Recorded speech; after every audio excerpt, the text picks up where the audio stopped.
Tom Buxton. Yeah, yes. Hello, Dr. Galloway. I'm one of the doctors in the clinic. Right. I've had a letter from your doctor about some trouble you've been getting with I believe your knee. so, yes. Right. What's happened? Well, it's pain in the, right knee. I mean, I've sort of been having a few problems sort of on and off over maybe the last couple of years or so, but I had a really bad incident, just recently, I went to see the GP to try and sort out what it was, I wondered if it was something like gout or I don't know even. So he referred me here really, Okay. and... So what happened? Well, it sort of built up during the day. I'm working at a small printing firm I'm manager for, and we'd had this, I can remember it quite well, we had this meeting in the morning, and basically I felt all right. There was a little bit of discomfort in the knee, and then as the day went on, it's progressively got worse, so that by afternoon it was, starting to hurt. By the time I was going home, I was limping, and really, it just hurt so much. I really couldn't put any weight on. Was it very painful? Yes, very painful. Like I say, I just couldn't bear to put weight on the knee. And then when I went to bed, I had a bad night because it really felt tender. Even the sheets pressing down really felt tender, and so that really gave me a really bad night. I think it was swollen too, actually, if I, compared the two knees. Well, I mean, as I say, I really didn't know what it was. Did you feel unwell in yourself? Not really, no. I mean, I Any had a fever? decent meal. No. It was just really in this particular knee, something coming on. So something muscular, how I long did it presume. last? I don't know. Was it a sort of a Well, overnight or several yes, weeks? it was overnight, and no, it wasn't several weeks. It started clearing the next day. I took ibuprofen, and that seemed all right, and that seemed to help. I had a couple of days off work, because I didn't really want to, be putting weight on it and moving around a lot.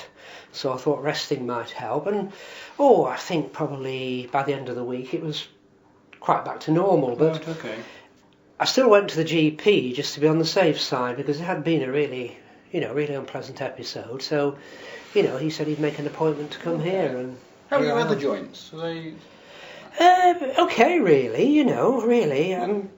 What are your joints like first thing in the morning when you wake up? Well, normally they'll be fine, normally they'll be okay. Don't suffer with pain and swelling in your fingers or your toes? Or stiffness in your hands in the morning? No. I mean, I think I might have had a similar episode, but nothing like as bad. About, I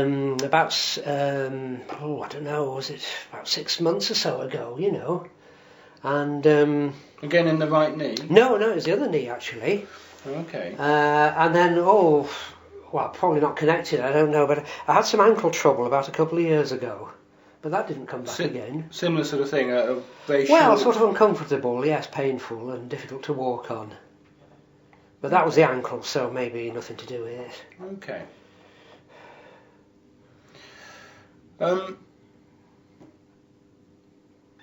And no, have you ever been diagnosed? You mentioned gout. Have you been told you've got gout before? No, no, not really. It was just something I'd been sort of reading about, and probably sensible. It was sort of said that gout had been very, very. Well, it was purely incidental. It was in a novel I was reading, and apparently it was excruciating pain with gout. And I thought, well, this really, at its worst, by the evening, really was pretty excruciating. So it did cross my mind, or maybe something to do with arthritis or other. I don't know. Let me ask you just a few other questions. So, do you suffer with any skin complaints? No. Or psoriasis, for example? No. Dry, scaly skin in your scalp or in your ears? No. A bit of dandruff or something, but nothing unusual, I don't think. Do you have any bowel complaints? Or ever suffered with colitis or? No. And how about your eyes? Ever had any problems with your eyes? You've had to see the eye doctors, other than just glasses? Well, the opticians. No. There's been never any problems at all, with the eyes. Any episodes of diarrhoea recently?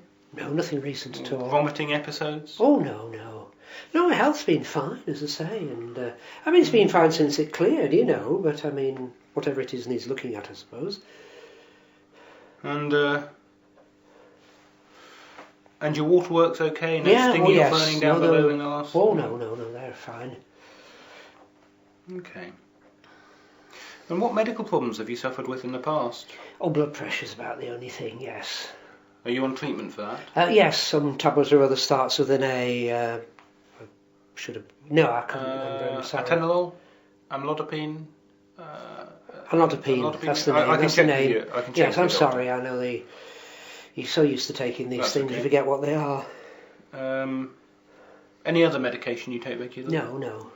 Aspirin or no. Any allergies? No. Well, not as no. Do you take any medication over the counter? No, nothing. Well, maybe the odd headache tablet, but again, I don't get headaches very often. Okay. Asthma, epilepsy, diabetes? No, nothing like that at all.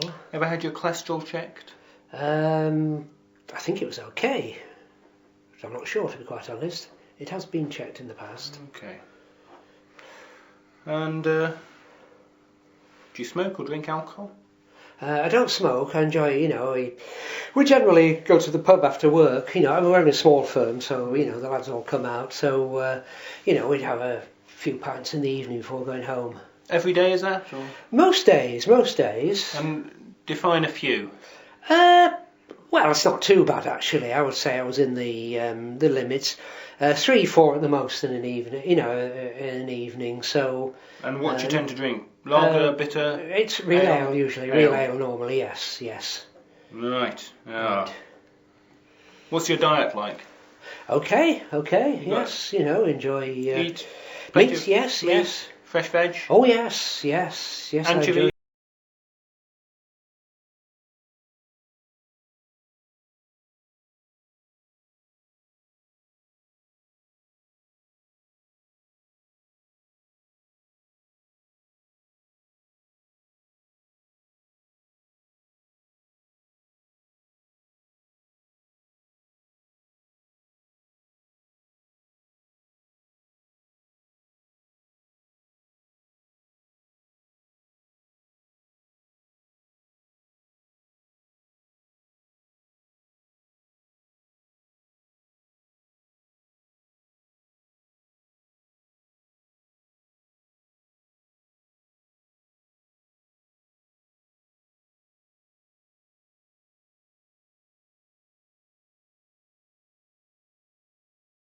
Occasionally, but not very often. Marmite? Marmite, yes, sometimes. Okay. There is method to my questions. Well, I was just thinking, you were sort of saying about these other illnesses, and it's really a joint problem more, isn't it, rather than these things, diabetes and cholesterol and things, surely. Right.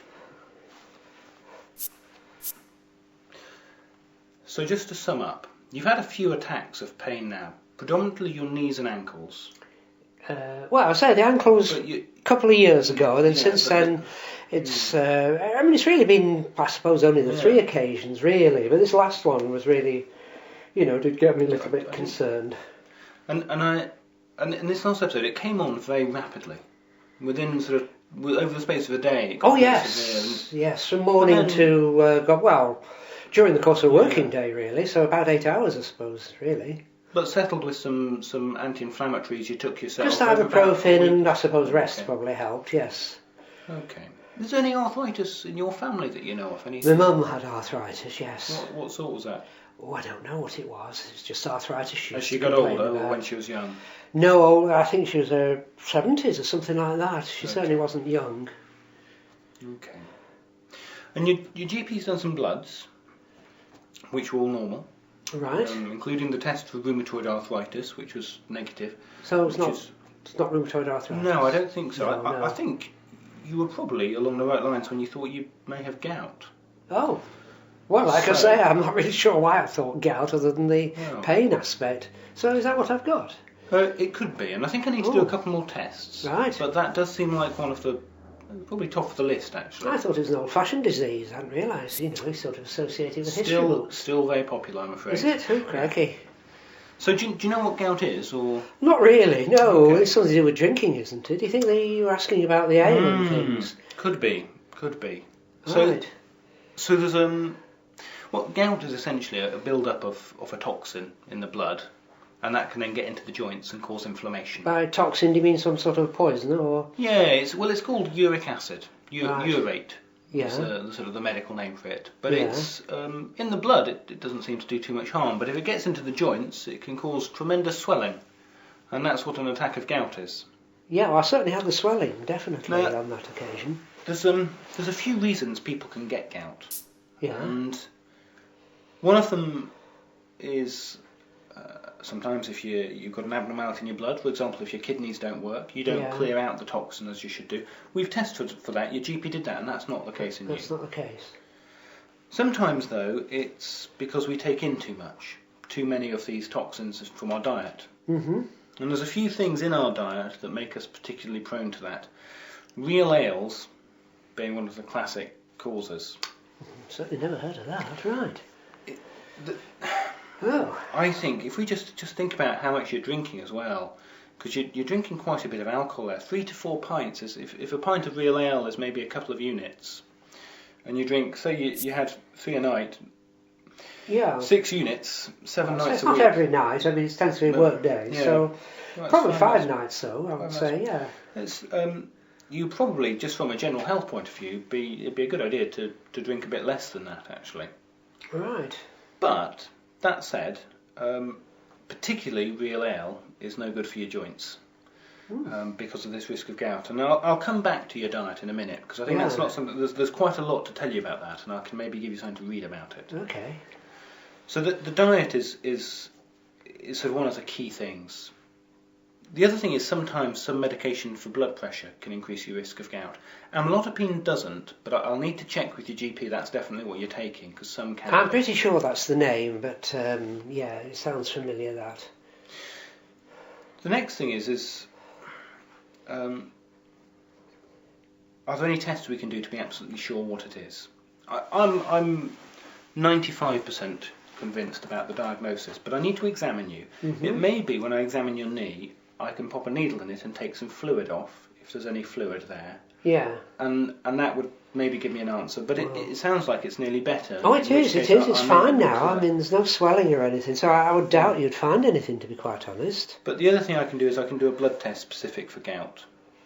Oh, right, okay. And I can take that off you today, and that can also be a guide as to helping us with regards to treatment. Yeah, so what would that be then, the treatment? So, the thing about gout is a one-off attack of gout is tremendously painful, Well, this certainly but in was. the short term, it's not that serious. No. And if you had one attack of gout on its own, Yeah.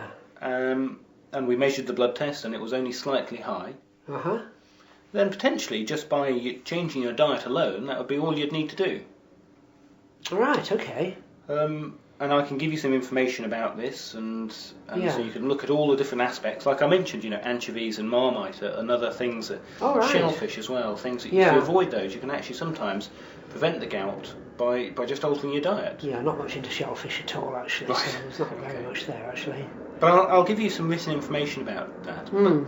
But even if we do that, although gout affecting the joints on a one-off isn't too bad, if it's left repeatedly happening, so if it's happening a couple of times a year or more, it can actually lead to lasting damage in the joints Oh, over right. Yes. several years, and I see. it can sometimes damage other things, like the kidneys can be damaged by right. repeated attacks of gout. Oh. And- And all linked to something on the knee, right? well, it's in the blood because it's yeah, the toxin I in the suppose so, bloodstream. circulating round, yeah. And if that's the case, then if that's happening, we ought to have you on some medication. We can actually give a drug to lower the toxin in the blood, and that's a very effective treatment. Yeah. It's a tablet every day, and I don't want to start giving you these tablets unless you absolutely need them. Right. But that would be the next step: is a daily tablet Okay. to lower the risk of gout. Yes.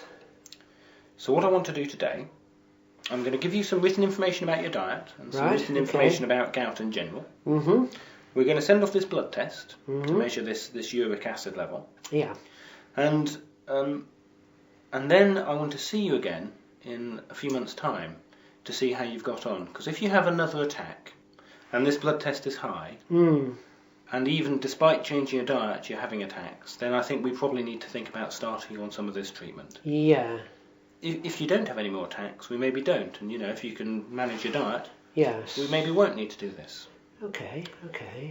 And if I do have an attack And that's the before final you see thing. me sometime, Yeah. you want me to contact you? If you have an acute attack, I'll give you the number for our nurse, Yeah. and I'm also going to give you a prescription for some medication to take should you have an attack. Only if I have the attack, Yes, though. so this is not a regular thing. It's just No. like when you took some No. ibuprofen. I'm going to give you Yes. a course of an anti-inflammatory to take if you do have an Right. attack. Yeah. And that's just a short 1-week course. To help And out. and give us a ring, and we'll see you straight away. And if you have an attack, we can then take some fluid off there and then, and make a definite diagnosis. Then we'll be 100% sure. Okay. And with the drinking, I mean, it's not. I don't have to give up altogether, do I? No, and I think this is one of these things. Everything in moderation. Yeah. Gout is. What would you call moderation then? I don't want to give the real ale up because I would have it's thought, just something I like, compared to these other concoctions that people try to sell you. Why don't you see if you can get down to halving the amount of real ale you drink? So instead of having all ale, maybe have a soda water every other one. So instead of having the 4 pints, go down to 2 pints and have alternate with a soda water. Or just 2 pints and spin it out longer. Yeah. 2 pints and spin it out. And maybe knock off one of the nights a week. So rather than doing it 5 nights a week, try and get it down to 3 or 4. I don't want to, as I say, I don't. It's quite a social event for us, and I think it's sort of. We work better, I think, by this. So I don't want to give it up altogether. But I could do. Yes, I certainly don't want. I have to be back. slightly cautious here because I think my medical advice should be to cut it out altogether. Yeah. But I acknowledge, obviously, you live your life and you make your choices. Yeah. At the end of the day, we do have a drug that can help if you don't get on top of it. Just by I can't see why I shouldn't be able to cut it down, and Okay. Well, I'll certainly. When I get your blood test back, I'll write to you with the blood test result, and then you'll have a target to see what we're aiming to get low. Okay? Okay. Right. Okay. I think that's all. Any other questions that you wanted to ask? No, I don't think so. If you use the word diet, and then you've been talking about the drinking, when you say, you mentioned, shellfish and things, there's nothing else in the diet. As I say, we are reasonably good on fruit and veg and things. Red meat is the one thing you should have in moderation as well. We do have quite a bit of that. Yeah, that should. Yeah, because I quite enjoy a steak and any form of beef really is nice. Well, I think let me give you the written information to have a read. If you've got questions for it, yes, the nurse, the rheumatology nurse phone number, you can phone up for further things. There's also, do you have access to the internet? Yes, we do. There's a website address for the Gout Society, and you can actually... There's a Gout Society? Yeah, there's a Gout Society. I didn't realise that. You can contact them for more information as well. Right. Oh, wow. So they can help as well. Right, okay. A bit of reading to do. Okay. Well, there we are. So I wasn't so far out after all. No, I think you were spot on. And I just thought it was some way out. I thought you were going to laugh at me actually when I said gout, but there we are. Oh well, anyhow. I'll just have to hope it doesn't come back. Touch wood. See what we can do. Okay, right. Thank you, Doctor. Thank you. All the best.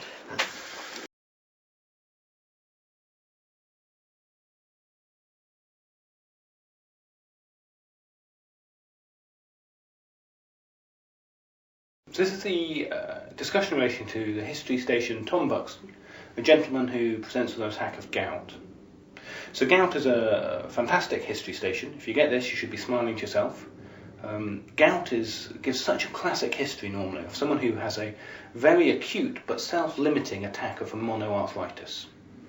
So if you present with this in the acute phase, you always remember, and this is good for your discussion afterwards, if you see an acute monoarthritis, it's a septic arthritis until proven otherwise.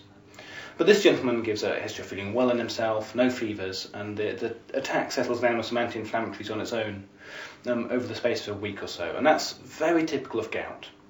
The pain tends to come on very rapidly with maximal pain in the first 12 or 24 hours, and then it settles down on its own within a week. Maybe a bit of an ache left afterwards, but the sort of intense pain and swelling settles down on its own. Recurrent attacks of gout, however, are very important, partly because they'll cause an erosive arthritis if not treated, but also because there's the potential for renal damage, and obviously it's a very unpleasant thing to leave the patient experiencing if they're having repeated attacks. The diagnosis in the acute attack is made by taking a sample of joint fluid, which you can look under polarizing light to look for negative birefringent crystals.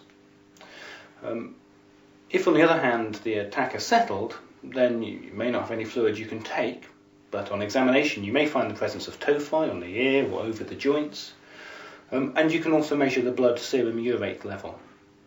The urate level doesn't necessarily help you in an acute attack, because during an attack the urate level can go up or down, and it's the change in the urate that seems more important. So a normal uric acid level during an attack doesn't exclude gout. But in between attacks it's much more helpful, because it's the intercurrent urate that should be elevated if someone's having repeated attacks of gout, and that you can follow in terms of treatment to get it down to an acceptable level. And of course the treatments, you treat an acute attack with anti-inflammatories, although bear in mind they may be contraindicated to people who are older, maybe with heart disease or renal disease, in which case a course of colchicine or prednisolone may be more appropriate. And then you prevent the attacks with, and the most common drug we use is allopurinol, which is a xanthine oxidase inhibitor, and that's a long-term treatment that they will go on to lifelong. Remember, when they first start it, it may increase the frequency of attacks in the short term. Because of that, we don't start allopurinol during an acute attack, but once they've started it, you don't stop it for an attack. They keep going and just take anti-inflammatories as well if they get a problem.